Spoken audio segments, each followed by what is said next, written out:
Bem-vindos a mais um Pode Ir Longe, o podcast da longevidade. Dar conta é bom, mas ir longe é bom demais.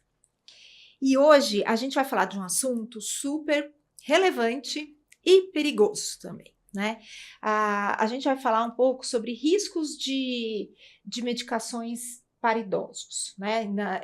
De automedicação, de mau uso de medicamentos.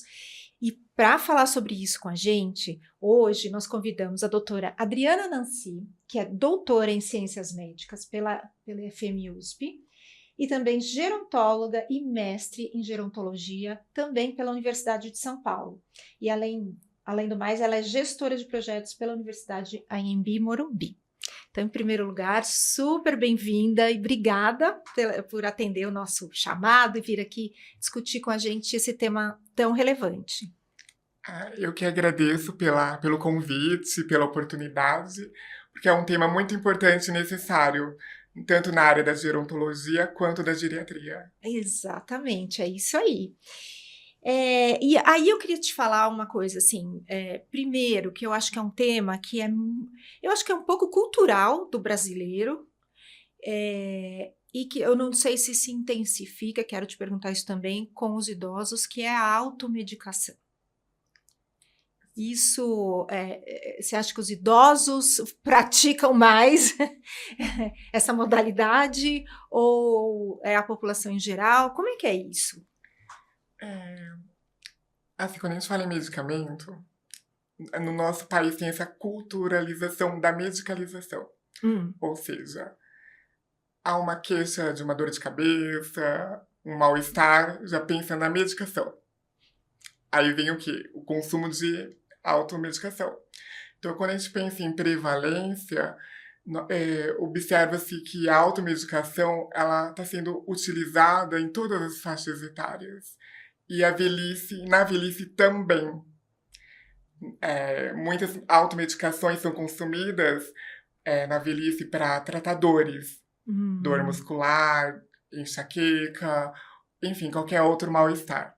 Então, os idosos também estão, sim, consumindo muitas medicações por automedicação. E são medicamentos que podem piorar o quadro clínico, né, do idoso, considerando que, além da automedicação, ele também utiliza medicamentos prescritos.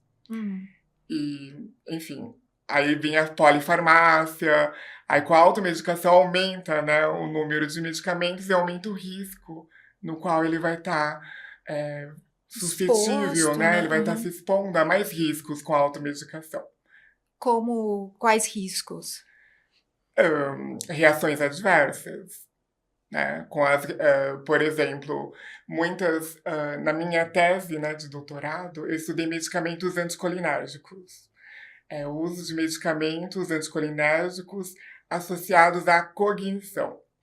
E muitos medicamentos consumidos por automedicação são anticolinérgicos. E a gente fala, consumido por automedicação. Eu encontro na farmácia, não precisa de prescrição, logo eu considero que é algo inofensivo, seguro, mas não. Que é fraquinho, né? Uma coisa assim, é leve, vou tomar aqui uma porque a própria... dipirona. Sim, muitas vezes a própria mídia apresenta as medicações, quem assiste fala, nossa, algo inofensivo e completamente seguro.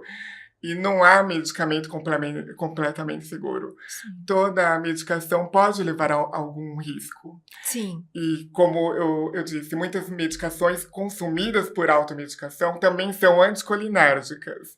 E quando a gente fala em anticolinérgico, são medicamentos que podem comprometer a cognição, pode afetar no desempenho cognitivo desse idoso.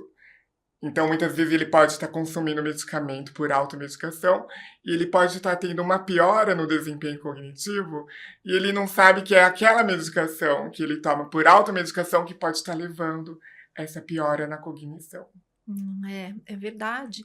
E só para todo mundo que está assistindo a gente ou ouvindo a gente, entender bem o que é o anticolinérgico, o que é um anticolinérgico, e dar um exemplo desses medicamentos. Sim. Então, quando a gente fala em aprendizado, a gente fala em acetilcolina, em colinérgico. O anticolinérgico é o oposto. O oposto do aprendizado é o quê? O que vai estar interferindo nesse aprendizado. Então, o anticolinérgico, ele vai bloquear receptores que estão relacionados à acetilcolina. Tá? Os receptores os nicotínicos e os muscarínicos são receptores da acetilcolina. Eles estão envolvidos na memória, no aprendizado, na linguagem. Logo, esses anticolinérgicos, que é o oposto, né, do Sim. aprendizado da acetilcolina, vai estar o quê? Bloqueando esses receptores. Bloqueando os receptores da acetilcolina. Consequentemente, ele pode ter uma piora na memória, no aprendizado, na linguagem. E isso pode ser confundido, né, com sintomas até, por exemplo, você vê um idoso, né, que começa a ter algum problema de linguagem, de memória, né, que algumas coisas são naturais, né, em termos de memória, de ir perdendo um pouquinho, mas de repente a família pode achar que ele está com o início de uma demência. Esses sintomas que podem ser uma reação da medicação podem ser confundidos como uma nova doença. Sim. E muitas vezes não é uma nova doença. É um sintomas que é uma reação da medicação no qual ele está usando. E vale a pena ressaltar que essas medicações, tanto por automedicação, mas também muitas medicações que são prescritas pelo idoso que podem levar essa reação adversa, esse efeito, né, nocivo na cognição. Então, por exemplo, a família, né, que sabe, eu, por exemplo, sabia que meu pai era super difícil, a gente escondia a medicação, mas principalmente era dipirona e até Flanax, eu não devia falar isso, mas até um anti-inflamatório. Né? Então a gente saía escondendo de todo jeito e ele comprava mais, e a gente tentava conscientizar, é uma batalha, né? Então é relevante, é importante falar nas consultas médicas, né, sobre esse tipo de hábito, né, de automedicação. É imprescindível, porque muitas vezes se o idoso ou o familiar não sabe que o idoso consome a automedicação, isso pode interferir na conduta do profissional, isso pode mascarar problemas. Sim. Né? Porque Sim. Ele pode estar tendo uma reação de tal medicamento, mas ele não sabe que o idoso consome por automedicação. Então é importante, numa consulta médica, informar todas as medicações que estão sendo usadas, sejam elas prescritas quanto consumidas por automedicação. Então é imprescindível informar. E visto que quando a gente pensa em classes terapêuticas, muitas medicações que são consumidas por automedicação e que são anticolinérgicas são o quê? O relaxante muscular. A gente tem um famosinho aí que todo mundo conhece, o Dorflex. Ele tem a orfenadrina, que é um relaxante muscular. E a orfenadrina é considerado um potente anticolinérgico, segundo a escala ACB. Tem uma escala que eu utilizei tanto no meu mestrado quanto no doutorado. É uma escala criada por Bolstani em 2008. E nessa escala é possível identificar quais medicamentos são anticolinérgicos e é possível aplicar a escala no idoso para verificar qual é a carga anticolinérgica no qual ele está sujeito. E quanto maior a carga, maior a relação com a piora na cognição. Nossa! Então... Então, quer dizer, um idoso, por exemplo, que tivesse já diagnosticado com uma demência e ele faz esse tipo de automedicação, pode até piorar o quadro dele, é isso? De sintomas? Sim, porque se ele estiver usando medicamentos para tratar a doença de Alzheimer, né? Os anticolinesterásicos, eles são colinérgicos. Aí, se consequentemente ele usa anticolinérgico, as medicações vão estar antagonizando. Vão se anular praticamente, quase que se anular. Exatamente, ou vai anular ou vai diminuir o efeito da medicação. E com isso, não vai ter o efeito terapêutico desejado para tratar a doença de Alzheimer, né? Porque vai estar anulando ou diminuindo o efeito. Nossa, E muitos, e quando a pessoa tem um diagnóstico do Alzheimer, vem aquele combo, né? Combo antidepressivo, combo antipsicótico, para melhorar o comportamento do idoso. E muitas medicações, muitos antidepressivos, antipsicóticos, ansiolíticos, eles têm uma atividade anticolinérgica. Eles têm propriedade. Então, eles ficam realmente brigando ali no cérebro do idoso, né? Competindo pelos receptores, né? E sim, não vai ter o efeito desejado e muitas vezes pode aumentar a dose, né?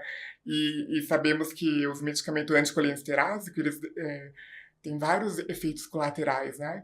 Que são indesejáveis, né? Que não são bons para o idoso, com o aumento da dose. Por isso que a gente sempre prioriza a menor dose efetiva no idoso. Se a menor dose está sendo efetiva, focar na menor dose. Vamos manter assim, né? Até que algo saia do equilíbrio aí. Nossa, isso é muito, muito importante, né? Isso eu acho que para as famílias ficarem atentas, né? Que esse é um dado super importante.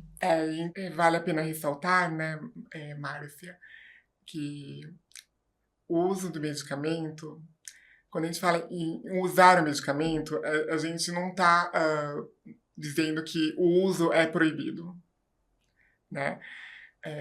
Porém, quando a gente pensa no uso do medicamento, a primeira conduta deveria ser o qual? Reavaliar a necessidade do uso. Sim. Então, de modo algum, nessa nossa conversa, né, no nosso diálogo, nós estamos criticando os medicamentos. Ao contrário, eles são importantes para a nossa qualidade de vida, para o nosso bem-estar, para o tratamento das doenças. Eles são imprescindíveis. Porém, o uso deles tem que ser quando for realmente necessário. Sim, sim. É como eu disse, né? Há essa culturalização da medicalização. E muitas vezes, o próprio idoso, eu vejo muito assim nos idosos que eu atendo, quando eles falam assim, nossa, Adriana, o geriatra, o médico não prescreveu nenhum medicamento. Ele falou apenas para que eu possa melhorar meu estilo de vida e melhorar minha alimentação, atividade física. Aí eu falo, então esse é um bom profissional, porque ele viu que não tinha necessidade da medicação. Porque muitas vezes uma queixa pode ser o quê? Uma carência nutricional, pode ser uma dieta inadequada, pode ser uma vida sedentária. E não necessariamente aquela dor de cabeça é algo assim que necessita de uma medicação. Então é importante sempre priorizar também nos recursos não farmacológicos. Sim, uma coisa que eu acho, a gente falando bastante de dor, né, do idoso, envelhecer não significa, não é sinônimo de dor, senão não necessariamente vai ter dor, né, no processo de envelhecimento, principalmente se você não for sedentário, se você tiver atividade física. Eu tiro por mim, se por alguma razão eu não treino durante a semana, os dias que eu costumo treinar, o meu corpo já sente. Então, você pode sentir um pouquinho mais de dor e tudo. E as pessoas, acho que existia um pouco de mito, né? Não, se eu tô assim, eu não posso fazer exercício físico. Não, é o contrário, muitas vezes, né? O exercício físico começa a condicionar teu corpo, a movimentar teu corpo, e isso te faz não ter dor, né? E então esse é um assunto, é um outro assunto também que você falou, né? Que são os medicamentos, as terapias não medicamentosas, né? E você falou uma coisa tão engraçada que é isso mesmo, né? Que as pessoas, independente da idade, não são só os idosos, né? Que vão ao médico e saem sem uma receita. Como assim? Como assim? Não, nada, né? Eu recentemente levei o meu filho adolescente no ortopedista porque ele estava se queixando de dores no joelho, principalmente quando ele praticava esporte. E aí o médico, um ortopedista super bom, ele falou que infelizmente não tinha muita coisa para a gente fazer porque isso tinha a ver com a puberdade, com com o crescimento, as tais chamadas dores do crescimento, que existe até um diagnóstico mais claro sobre isso, uma síndrome mesmo, né, que tem a ver com com os estirões, com as mudanças hormonais, né? Então, eu saí de lá achando assim, e ele viu o meu rosto, que eu estava achando estranho, ele falou assim, eu posso te prescrever fisioterapia, prescrever para o seu filho, né? Então, eu acho que até os médicos veem isso na nossa cara, que a gente quer um remedinho, né? Sim. Na verdade, eu não queria, mas é que eu acho que, nossa, né, quando é algo que vai se resolver por si só, que é só uma mudança de hábitos, e isso é bem interessante. Sim, e eu acredito, Márcia, que nós precisamos investir mais em promoção da saúde, em estilos de vida mais saudáveis, e também em pesquisas que falam sobre recursos não farmacológicos. Porque eu acredito que se nós, como profissionais da saúde, como sociedade, trabalhar na promoção da saúde, as gerações futuras vão ter menos doenças crônicas e, consequentemente, menos uso, né, de medicamentos de forma desnecessária também.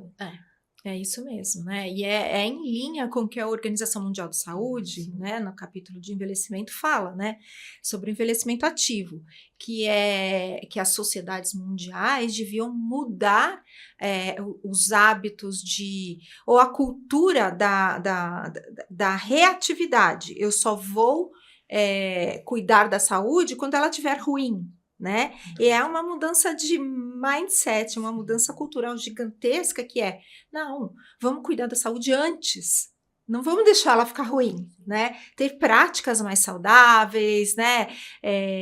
A alimentação mais saudável, a atividade física, a atividade social, né? A gente vê a importância, né? Você que é pesquisadora, né? E tudo, você deve estar super atualizada com todos os estudos que estão saindo sobre a importância das relações sociais, né? Imprescindível, né?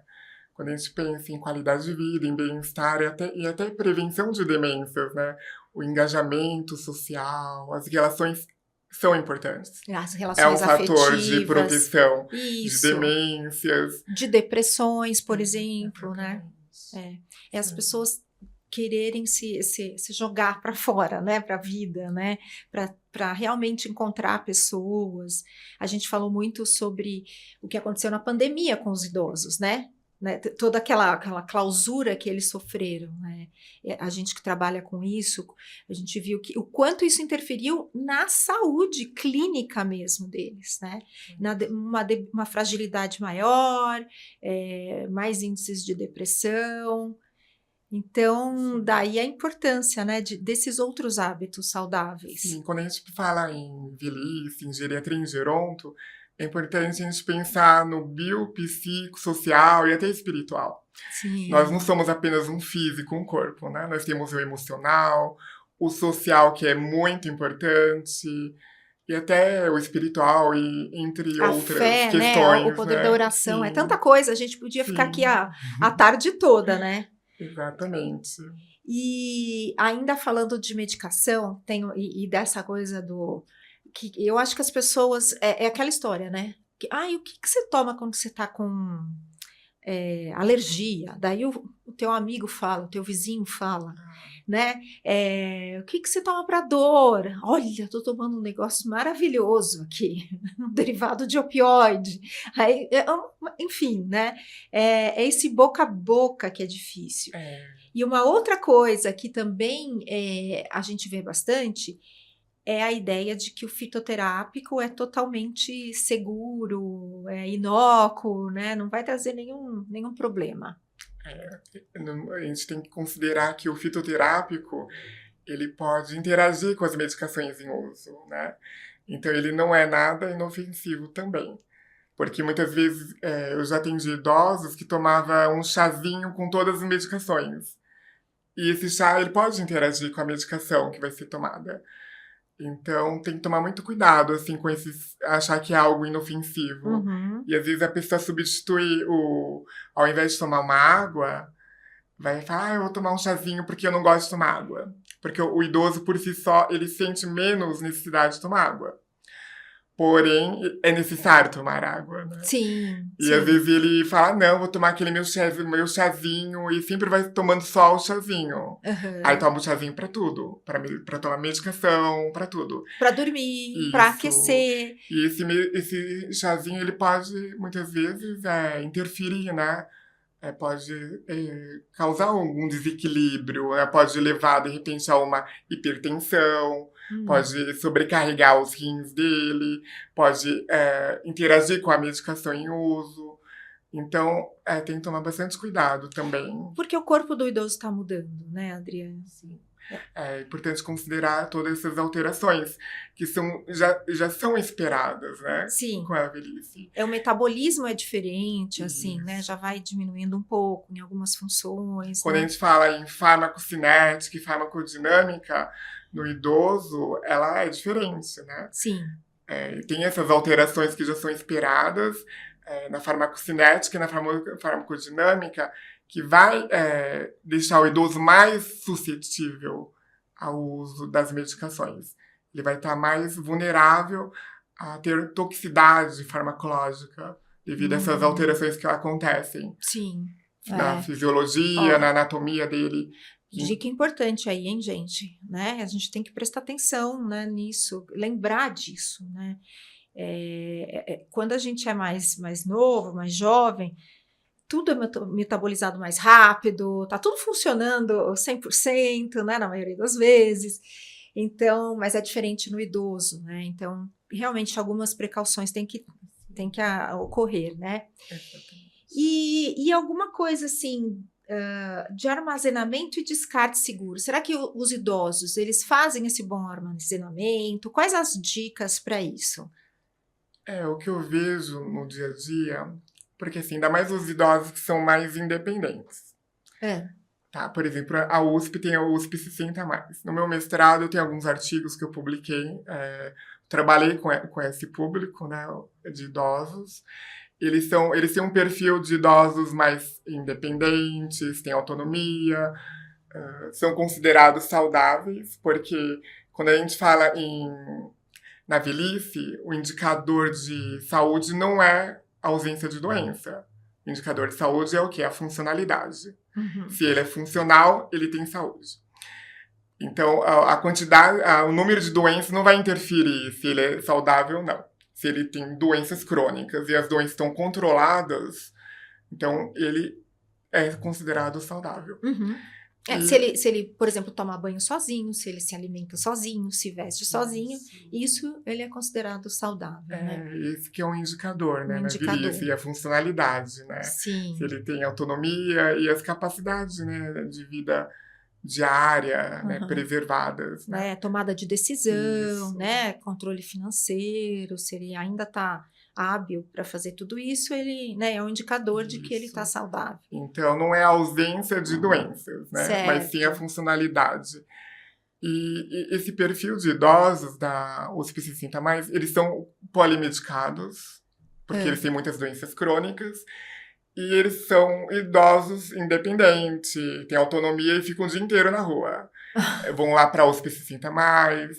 Eles têm uma vida muito assim, eles procuram se ocupar, eles querem aprender, fazer cursos, eles querem participar na universidade, interagir com outras gerações. E isso tudo é muito importante, né? Muito bom. E eles levam todas as medicações. Socam, né? Pegam as medicações, colocam na bolsa, e aquela medicação fica lá o dia inteiro, né? Aí vai passando por todas, o calor, o frio, e muitas vezes, assim, é um pouco falado, né? Sobre como armazenar, né? Sim. A medicação. E tem idosos que às vezes tira da própria Blitz a medicação, que é a Blitz que vai estar protegendo contra a temperatura, contra a parte externa, né? Sim. Que o medicamento vai estar exposto. E muitas vezes eles simplesmente colocam num saquinho, numa mala e fica o dia inteiro. E não é a melhor forma de armazenar, né? Porque isso pode ter várias questões, né, externas, né? Temperatura, calor, o frio. E isso pode diminuir o tempo de validade da medicação. Tá? Certo. Pode diminuir. Sim. Então, é importante Às manter vezes, na embalagem original, sim. se eu preciso ficar o dia inteiro. Manter na embalagem original, para que possa manter a temperatura adequada, estar protegido contra os fatores externos, né, que a medicação pode estar. Mas eu vejo que na prática eles colocam em estojinhos ou eles que tiram da embalagem original e ficam um dia inteiro, né, assim. Então a medicação pode diminuir essa validade e até a sua eficácia também. Isso. Até a eficácia. Que coisa. É interessante isso aí. E o que você acha, o papel da família, como abordar tudo isso, esse assunto da automedicação? Eu mesma já passei por isso com meu pai, né? Hoje está tudo mais fácil de administrar nessa questão, mas na época que ele era, como você falou aí, os 60 a mais da USP, era bem difícil. Né? Você tem alguma dica, alguma orientação para a família? O que é? Os idosos que são mais independentes, que têm maior autonomia, é mais difícil, né? De tentar convencer, orientar. Ainda mais quando a gente é filha, ou eu mesma sou profissional da saúde, tem minha mãe, que é uma idosa, muitas vezes eu vou orientar ela me vê como filha. Ela não me vê como profissional da saúde. Sim. Aí, é claro, quando ela tá precisando, ela me escuta mais. Quando ela não tá, ela fala, ué, você é minha filha. Tipo, tá querendo mandar em mim, inverter os papéis aqui? Sim. Então, é um pouco difícil, né, quando a gente lidar, né, assim, a família com filho, porém, não é impossível. Mas eu vejo que no dia a dia a família tem mais dificuldade de lidar com o idoso que tem autonomia, porque ele vai ser mais resistente a mudanças. Sim. E aceitar novas condutas. Sim. Porque o idoso por si só, a gente, ainda mais se ele tem aquele hábito, até para mudar o estilo de vida, não é fácil mudar o estilo de vida na velhice. Não é impossível, porém não é fácil. Porque imagina uma pessoa que era sedentária a vida inteira, ela tá com 70 anos. Para você convencê-la a mudar. Não vai ser fácil. Você vai ter que mostrar todas as vantagens que ele vai ganhar. Você vai ter que fazer ele entender. Uhum. É que nem com medicamento. Eu sempre falo que é importante tornar o idoso protagonista do próprio tratamento medicamentoso. Porque se ele sabe para que serve cada medicamento, a importância de cada medicamento, ele vai aderir ao tratamento. Uhum.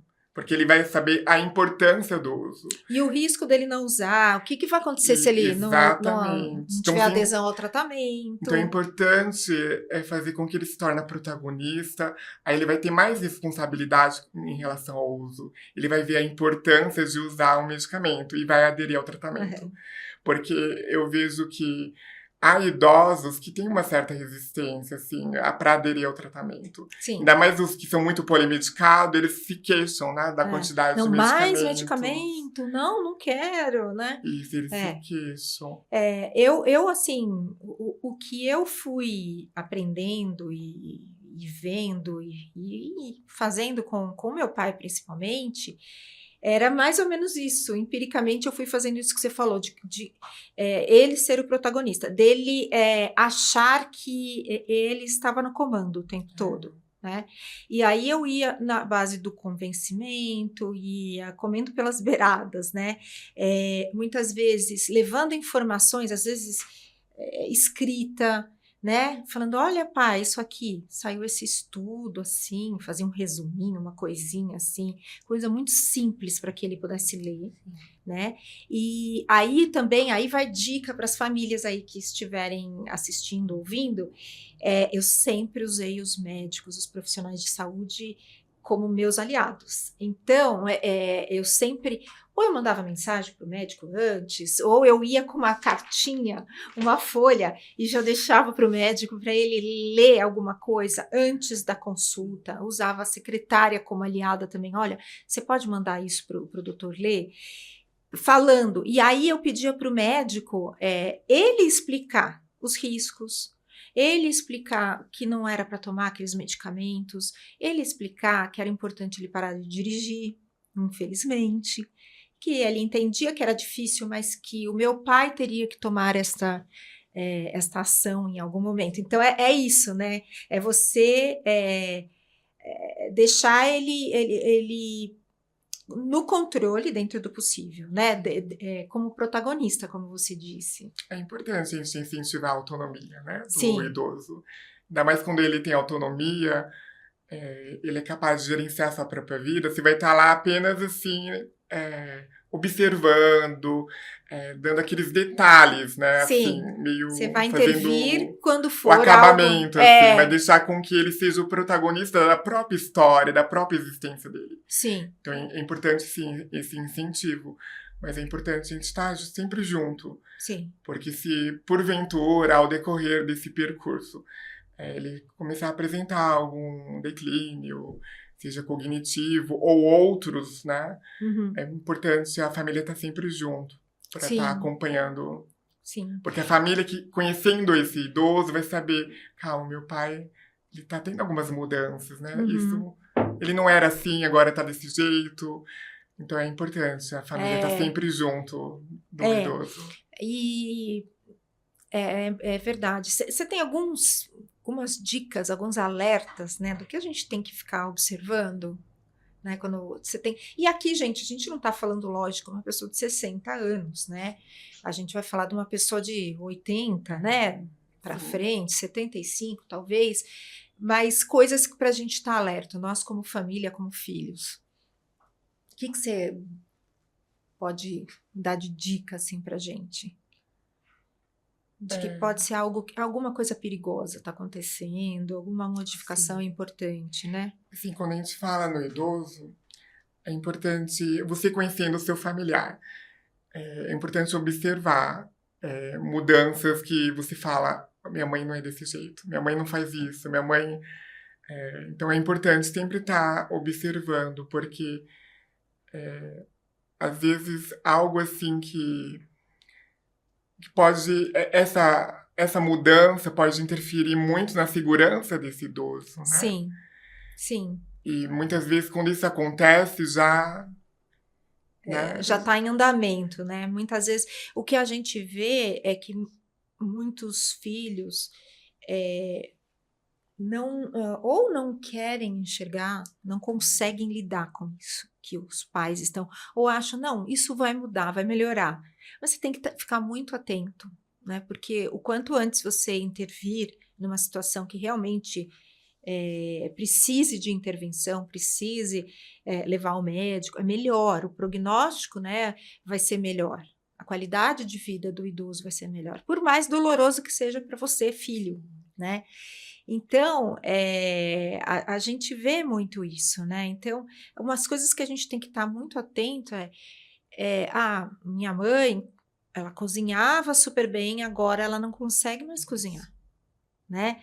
A casa, eu tenho observado que a casa tá tão desorganizada, minha mãe era toda certinha, por exemplo, né? Ou o pai, alguma coisa que ele fazia sempre e ele deixou de fazer. Você quer ver um sinal, gente? Olha só, um sinal de alerta que foi para mim.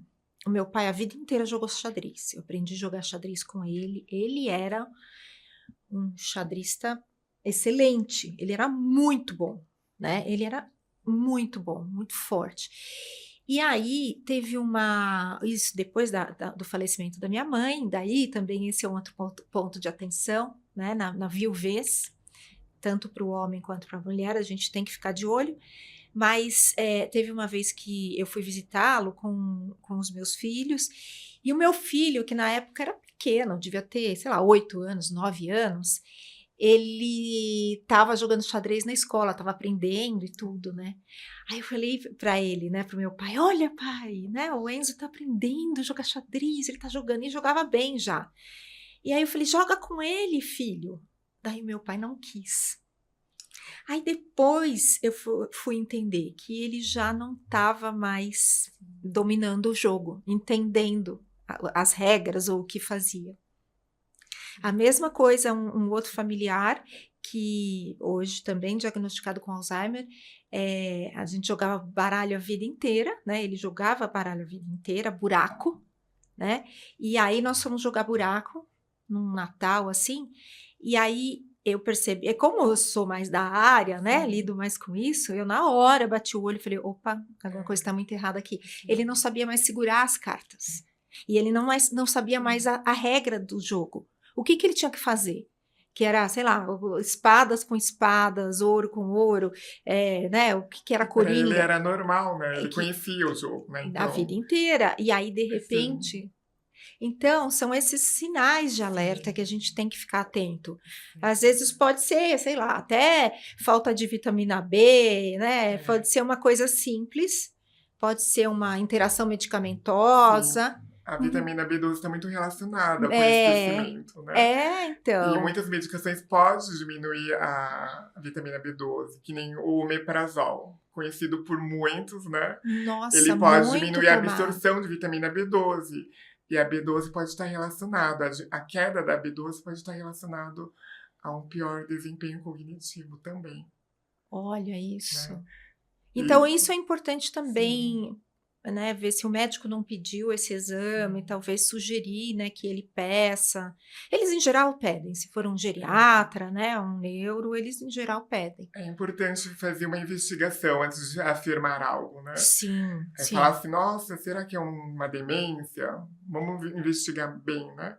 Porque, às vezes, um medicamento, ele pode estar, naquele momento, piorando, né, o quadro clínico cognitivo dele. E pode ser apenas a gente fala muito de demência reversível, ou seja, né, é aquela medicação naquele momento está levando a essa piora da cognição. Sim. Entretanto, com a suspensão da medicação, esse quadro clínico, né, essa demência reversível, ela poderá reverter, né? Ela poderá reverter. Entretanto, Márcia, tem alguns estudos que mostram que se a pessoa utiliza medicamentos, por exemplo, os anticolinérgicos, por um intervalo de tempo muito longo, essa demência que poderia ser reversível, ela poderá ser uma incidência de uma nova demência. Ou seja, mesmo com a suspensão da medicação, essa demência reversível poderá não ser reversível, dependendo do tempo de uso da medicação.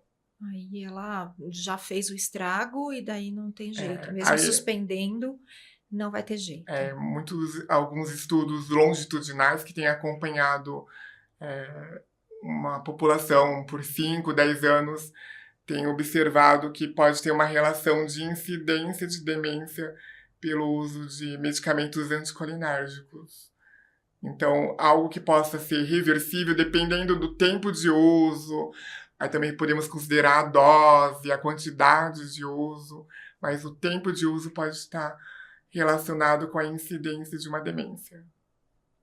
Muito chato isso.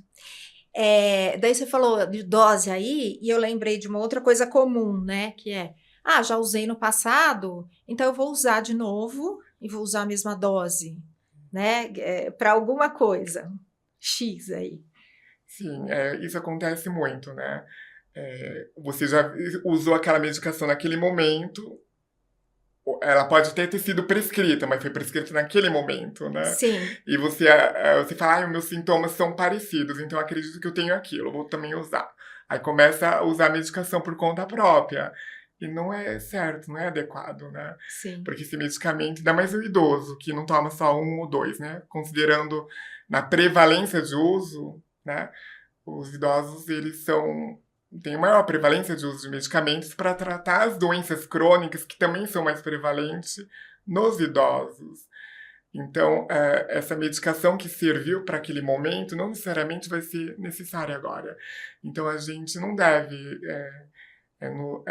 consumir medicamentos por automedicação, ainda mais o idoso, porque essa medicação pode interagir com os medicamentos que ele toma, pode levar a uma reação adversa, e essa reação pode gerar alguns sintomas que pode ser confundido com uma nova doença. E não é uma nova doença, é uma reação do medicamento. Por isso que é muito importante na consulta médica informar todas as medicações que estão sendo usadas. E o idoso, por experiência, num artigo que eu tenho publicado de automedicação, quando eu estava coletando as informações, muitos deles não queriam falar se consumiam por automedicação. Eles falavam, eles faziam assim, eu não quero participar, eu não quero falar. Ou às vezes eu sentia que eles estavam omitindo, eles não queriam informar. Então, por isso que é importante esse elo, né, também do profissional com o idoso, com o paciente, né? Sim. Porque se você passa confiança para ele vai se sentir mais à vontade, né, para passar as informações. E é imprescindível, né, informar os medicamentos que é consumido por automedicação. Sim. Porque isso pode piorar o quadro clínico, né, do idoso. E muitas vezes essa piora pode levar até uma hospitalização, né? Pode levar a uma hospitalização e levar até óbito. Porque quando a gente fala em problemas relacionados a medicamento, quando a gente fala em saúde pública, tanto aqui no Brasil quanto no mundo, há maior prevalência de... A gente fala de PRM, né? Problemas relacionados a medicamento. É por medicamento prescrito. Não por consumido por automedicação. Mas isso também tem a ver com a prevalência de uso. Mesmo que tenhamos idosos que consumam, né, medicamento por automedicação, há ainda maior prevalência de uso por medicamentos prescritos. Eu acho que um desses casos deve ser, por exemplo, antibiótico, né? Eu quero que você fale sobre isso, né? Tipo, eu tô melhor, então eu posso parar o antibiótico.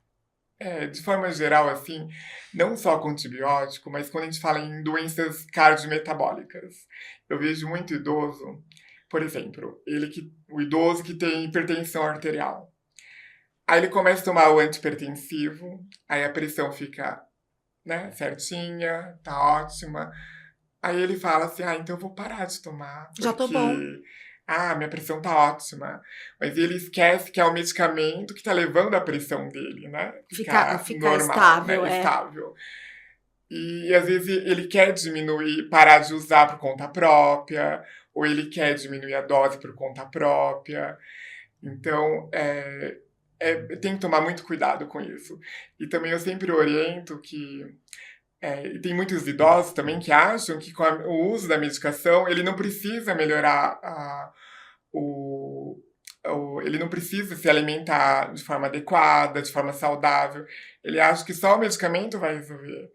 E a gente vê que idosos que são hipertensos, idosos com dislipidemia, até com diabetes, muitas vezes só a medicação não resolve. Precisa o quê? Mudar o estilo de vida. Sim. As próprias diretrizes clínicas, os protocolos clínicos, eles sempre recomendam a mudança de estilo de vida. Ou seja, incluir uma alimentação saudável, né, adequada, e com a atividade física. Então, a atividade física e a alimentação saudável associada com o uso do medicamento vai ter um efeito terapêutico mais adequado na doença, né? Na história dessa doença. Vai ter um efeito terapêutico melhor. Porque muitas vezes ele toma medicação e não tem essa mudança do estilo de vida e da alimentação, e só o medicamento ele não faz o efeito desejado.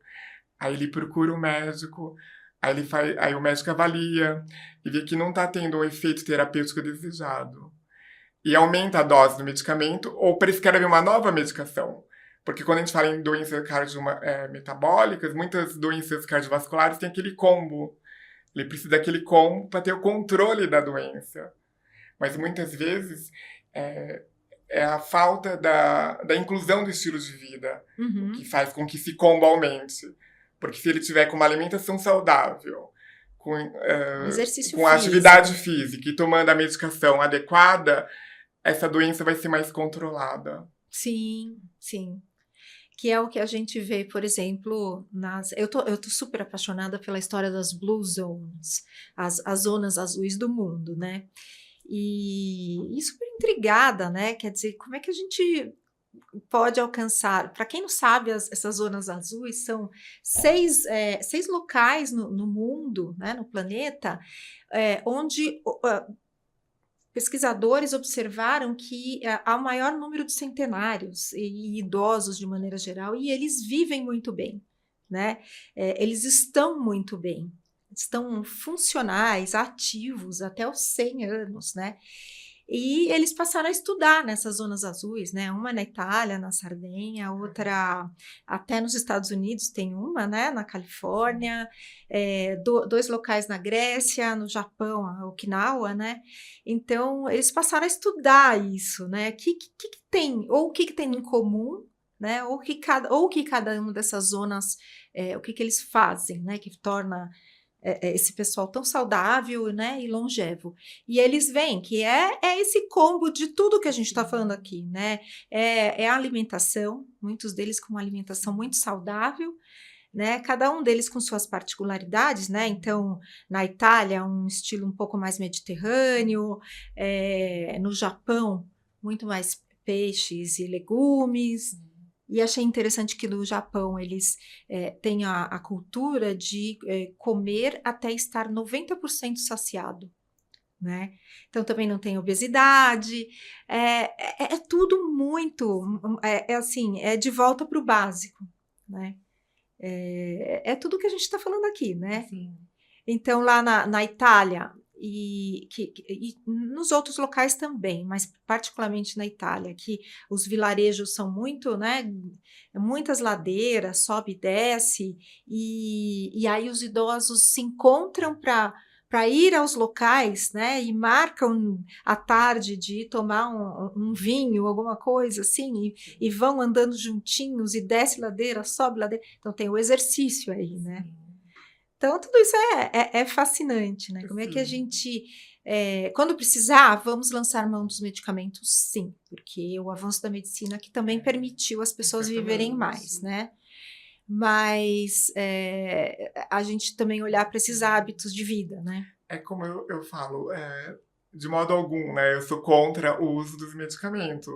Ao contrário, sabemos que eles são importantes para o tratamento da doença, para a qualidade de vida, para controlar as dores, enfim. Eles são imprescindíveis. Porém, o que precisamos considerar em relação ao uso do medicamento é a necessidade do uso. Sim. É necessário? Vamos pensar na necessidade do uso.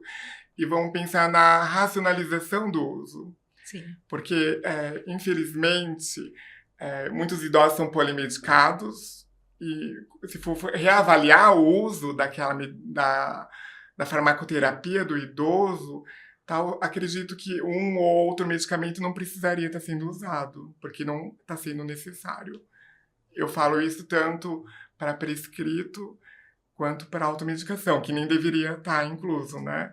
Ainda mais assim, não tem, né? A automedicação, tem que tomar muito cuidado com a automedicação. Tomar cuidado com o que os vizinhos falam, do que o seu parente fala. Receita amiga, do receita que você família. viu no Facebook ou no Instagram, né? E a própria farmácia, quando a gente chega na farmácia, eles já dão aquela cestinha, né? Como se estivesse entrando num supermercado. Mas não, a gente está entrando na farmácia. Não esquecer disso. Isso, aí você vai passando por vários corredores e vão sempre jogando medicamento para você, né? Aí você vai pagar a conta, aí quando você olha lá, tá, suplementações, tem o Dorflex, que eu falei, né? O Dorflex tem a orfenadrina, que é um potente anticolinérgico, o Benegrip, que é conhecido por muitos. Ele também tem um antihistamínico, que é um potente anticolinérgico. E a farmácia, visando ao lucro, vai oferecendo, né? E quando você sai de lá, você sai com muitas medicações que você não precisaria. Então a gente poderia inverter essa cestinha, entrando no mercado, comprando verduras, frutas... Fibras, né? Coisas com fibras, né? Escolher alimentos que tenham menos embalagem, né? Se você come menos embalagem, né? Se você consome alimentos com menos embalagem, você vai estar indo para o caminho certo, né? Menos embalagem. Precisamos focar. Isso. Nossa, super bacana esse bate-papo. Estamos chegando ao fim. E queria te perguntar como é que, se as pessoas quiserem falar com você, saber alguma coisa sobre você, onde que elas te acham? Sim. Então, eu tenho o meu Instagram profissional, que é doutora Adriana Nancy. Também eu tenho e-mails, né? Meu e-mail profissional. Mas acho que o Instagram, todo mundo Sim, hoje tá lá e consegue te achar. Isso, entra no meu Instagram, se quiser algo mais específico, é só me procurar que eu também informo meu e-mail.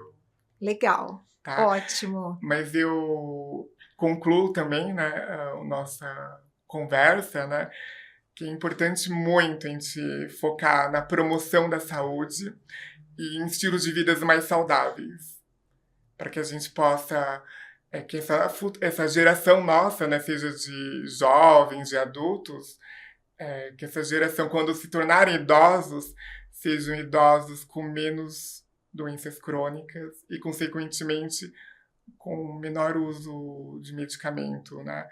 E usar o que for realmente necessário. É isso aí. Então, agradeço muito você ter vindo aqui para esse bate-papo com a gente. Quem tiver dúvida, quiser mandar para a gente, ou pelo YouTube, ou pelas nossas mídias sociais, a doutora Adriana já passou a dela. Agradecer muito a tua presença e venha mais vezes. Eu que agradeço pelo convite, Márcia, muito obrigada.